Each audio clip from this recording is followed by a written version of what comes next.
Y pues la organización de la consulta popular, hablando sobre el desempeño de políticos del pasado, desató pues diferencias en la Comisión de Organización Electoral del INE. ¿Y esto por qué? Se esperaba que esta consulta ya fuera aprobada, pero ahí dos consejeros dijeron que no había presupuesto para definir una boleta.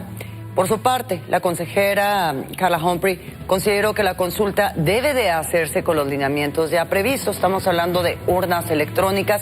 Y saludo con muchísimo gusto a la consejera, a Carla Humphrey, para que nos dé su punto de vista. Consejera, muy buenas tardes, ¿cómo está?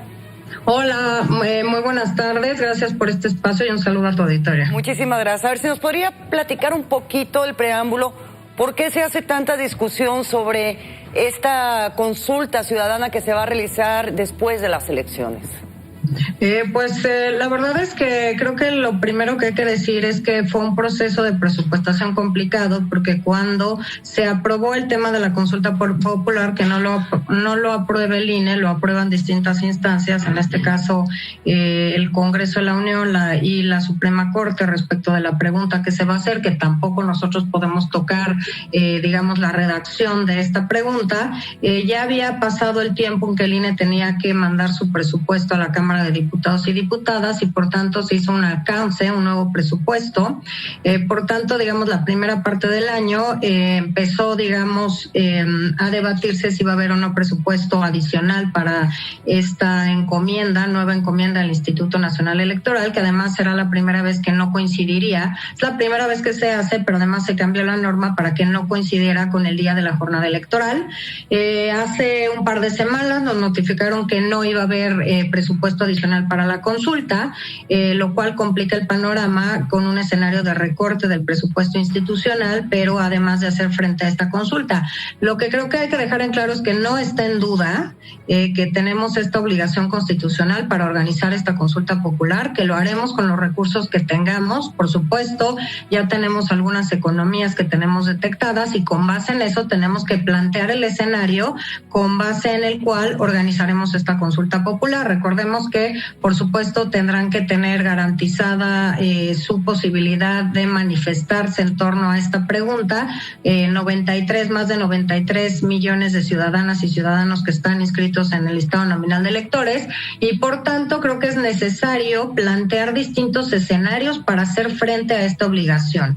Por supuesto, se está planteando instalar mesas receptoras de votación con más personas que puedan acudir a manifestar su opinión respecto a este tema, que son distintas, por supuesto, a las casillas que se instalarán para la elección del 6 de julio. Y creo que además hay que plantearnos que tenemos que reducir financiamiento, tenemos que hacer uso de la tecnología, de urnas electrónicas o de distintos mecanismos de voto electrónico para poder tener garantizado que todas las y los ciudadanos puedan votar, puedan emitir su opinión en esta consulta popular, que será el 1 de agosto, y que justo para eso tenemos que tener y tomar decisiones adecuadas respecto a la forma de hacerlo. El debate de ayer, que me parece muy desafortunado porque se inscribe en los debates que tenemos las y los consejeros para acometer y llevar a cabo el trabajo institucional, pues se debió a que solamente una parte de estos mecanismos para recoger la opinión de las ciudadanas y los ciudadanos era el que se estaba planteando, y se desconocía o se dejaba de atender una parte importante de unos lineamientos que aprobó el Consejo General las semanas anteriores respecto a la organización de la consulta popular, que hacía referencia a que se analizaría el voto electrónico para recoger la opinión de los ciudadanos en torno a este tema. Ese fue el debate, y el debate no es si el INE o no tiene que cumplir con esta obligación, tiene que cumplirla, es una obligación constitucional, lo haremos con los recursos que tengamos, sino el modelo de organización que va a tener esta consulta popular, y ahí es donde el debate se dio entre aprobar solamente una consulta, con papeleta en mesa receptora, o si abaratar costos, hacerlo más eficiente, más rápido, y utilizar también urnas electrónicas o algún mecanismo de voto electrónico. Bueno, entonces, con el recurso que se tenga, se va a realizar esta consulta popular, ya sea por boleta o sea también por urnas electrónicas. Entonces, Vaya, los lineamientos ya están establecidos para el uso de la urna electrónica. Si nos podrías explicar un poco también sobre los candados que se aplicarían en caso de que se use este tipo de urna. En realidad, la urna electrónica ya sea, bueno, digamos que el INE va tarde en el tema de uso de mecanismos electrónicos para, digamos, que las y los ciudadanos podamos emitir nuestro voto. En distintas entidades, desde 2006 o antes, ya se tenían urnas electrónicas y también sistemas de votos por internet, por ejemplo, para el voto de los mexicanos y las mexicanas en el extranjero. Hay distintas entidades que ya habían probado voto electrónico. La reforma de 2014 frena y da esta, digamos, facultad al INE de determinar cuándo se pueden usar estos dispositivos. Se utilizaron de manera o de prueba piloto en las elecciones de Coahuila e Hidalgo, que se utilizaron 94 urnas electrónicas.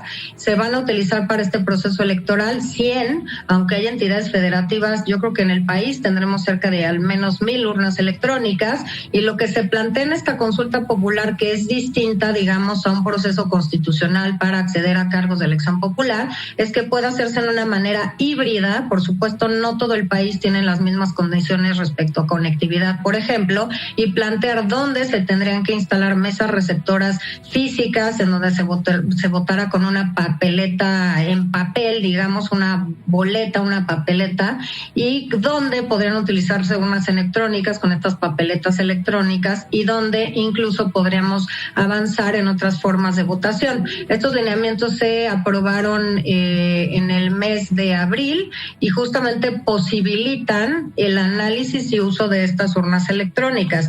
Mi postura justamente ayer en esta comisión no es de frenar los trabajos, como se dijo, no es de obstaculizar la consulta popular. Es clarísimo, o yo lo tengo clarísimo, que es una obligación constitucional, pero que se nos debe haber ofrecido un modelo global para poder, con los recursos que tenemos, organizar la consulta en las mejores condiciones posibles, garantizando que 93 millones de ciudadanas y ciudadanos puedan acudir a manifestar su opinión respecto a este tema. Muy bien. Por último, Carla, a través de una columna que escribiste en un medio electrónico, estoy viendo la pregunta que ya fue aprobada por el Pleno de la Suprema Corte, que tú comentabas que esta pregunta pues ya está hecha, que los integrantes del INE no la pueden modificar.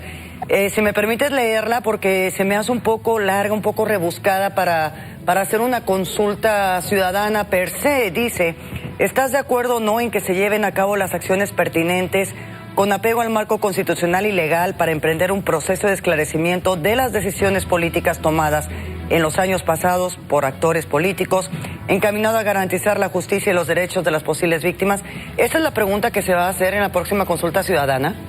Sí, exacto, esa es la pregunta. Quien tiene, digamos, la atribución constitucional de ver la pregunta, si no tiene sesgos, si es neutral, si puede contestarse con un sí o un no, porque son las únicas respuestas que puede haber y las únicas posibilidades de respuesta que va a haber en la papeleta, es la Suprema Corte de Justicia de la Nación. Esa es, digamos, el fraseo o la redacción de la pregunta que aprobó la Corte, y ninguna autoridad, ni el INE, ni el Poder Legislativo, ninguna otra autoridad puede modificar ni siquiera una coma de esa redacción.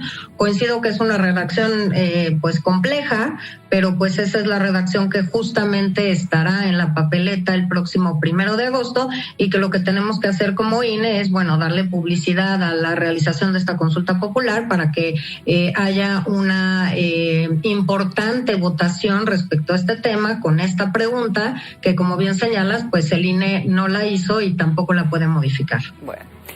Muchísimas gracias, Carla Humphrey. Te agradecemos mucho por esta entrevista y podemos estar muy al pendiente también sobre el desarrollo de esta próxima consulta y también qué medios se van a utilizar, si la boleta en papel o la urna electrónica. Muchísimas gracias. Gracias a ti, saludos a tu auditorio. Gracias, buen día.